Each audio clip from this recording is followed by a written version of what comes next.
mixed vegetables. This is green leafy vegetables, coriander leaves, fenugreek leaves, and rosemary leaves with potatoes and carrots. And I already cook rice. This is basmati rice. And next, I have to cook or fry now this pakora. But this is another kind of pakora. I use only 4 tablespoons of basin or chickpeas powder. So I slice like this. And we have also extra yesterday. This one. This is a curry pakora. So no need to throw this one. What we have left over or extra yesterday, we are not throwing because that is not good. So we can eat also this one. This one. So many people are not eating, so no need to throw. And next, I have to cook now this or fry now this pakora, and then next I have to make also chapati. So alhamdulillah, this is our foods for Ramadan, 11th day of Ramadan fasting. Alhamdulillah. Ang bilis ng araw nang lumipas. Done cooking for our Vayan 11th Ramadan fasting. Alhamdulillah.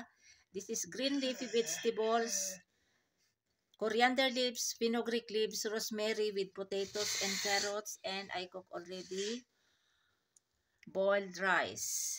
So next I have to cook chapati, then I make also pakora. This is kind of pakora. Ayan. And then I have to make also chapati and make fruit chat, and that's all for our 11th Ramadan fasting. Alhamdulillah. Frying pakora. Ito na yung first batch. Ayan. I cook already 10 pieces of chapati or roti or kubos because I have rice. And this is already pakora. Ayan.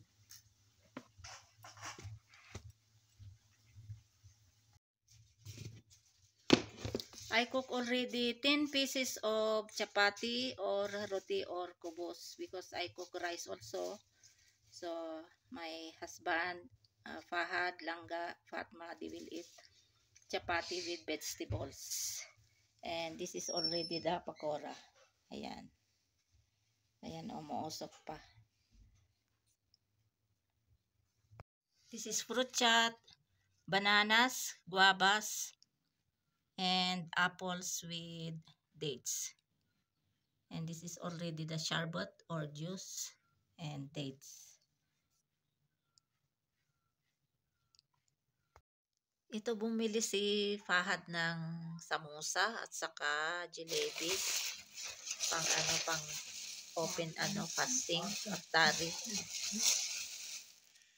Ilang pieces itong binili niya na samosa. 3 yata. Mahal ito pag binili. 40 rupees ang isa yata.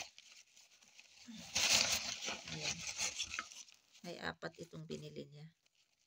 40 rupees ang isa nito. Tingnan nyo ang liit. Tapos pag gumawa ka, marami pa. Ganito din yung ginagawa ko. Kaya lang matrabaho. So, before 2 to 3 days yata, gumawa din ako ng samosa. And then, ito naman yung, jalebi. Jalebi ang tawag nila dito. Ito, matamis. Sobrang matamis, pang himagas. Ayan, konti lang. Hindi naman ako masyado nito. Konti lang kinakain ko. Ayan, jalebi. Ito ay common din dito sa, sa Pakistan. Pag Ramadan. Kahit hindi Ramadan, may nabibili din, gumagawa ito. At saka itong samosa, available din anytime ito, any day, kahit hindi Ramadan.